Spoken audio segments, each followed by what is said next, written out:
अजून एक मोठी बातमी अंबाझरी तलावातील स्वामी विवेकानंद स्मारकाचं भविष्य पुणे इथल्या केंद्रीय जलसंशोधन केंद्राच्या अहवालानंतर विभागीय आयुक्तांचे उच्च न्यायालयात प्रतिज्ञापत्र सादर करण्यात आले।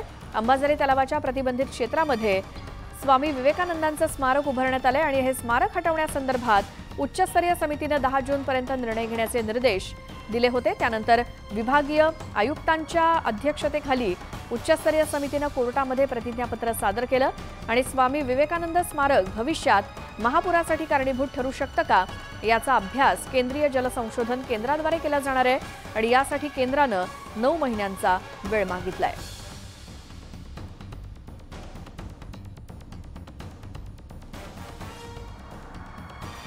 नागपूरच्या अंबाझरी तलाव या ठिकाणी स्वामी विवेकानंद स्मारकाचं भविष्य काय तर पुणे इथल्या केंद्रीय जलसंशोधन केंद्राच्या अहवालानंतर विभागीय आयुक्तांनी उच्च न्यायालयामध्ये प्रतिज्ञापत्र सादर केलं।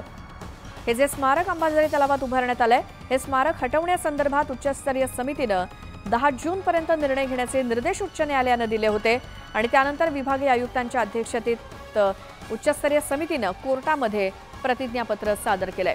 तर हे स्मारक भविष्यात महापुरासाठी कारणीभूत ठरू शकतं का म्हणजे काय नेमकं याची माहिती घेऊयात आमचे प्रतिनिधी उदय तिमांडे यांच्याकडून। उदय, काय याबद्दल?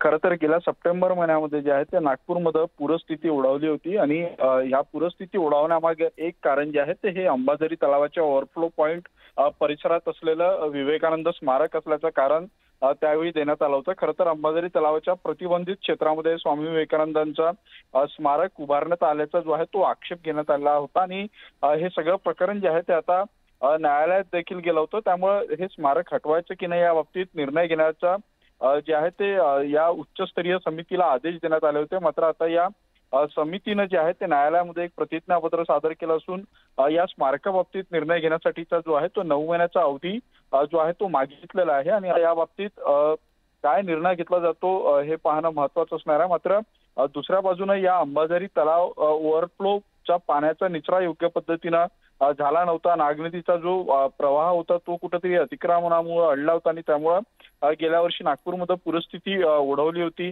त्या बाजूला अंबाझरी तलावाच्या बाजूला असलेल्या मेट्रोच्या बांधकामामुळे देखील अंबाझरी तलाव खचतो असे आक्षेप जे आहे ते घेण्यात आले होते।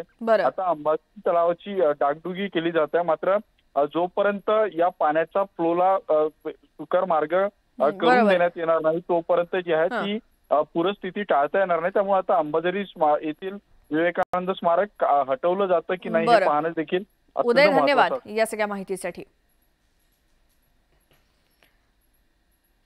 आणि बातमीच्या बुलेटिनमध्ये वेळ झाली एका ब्रेकची।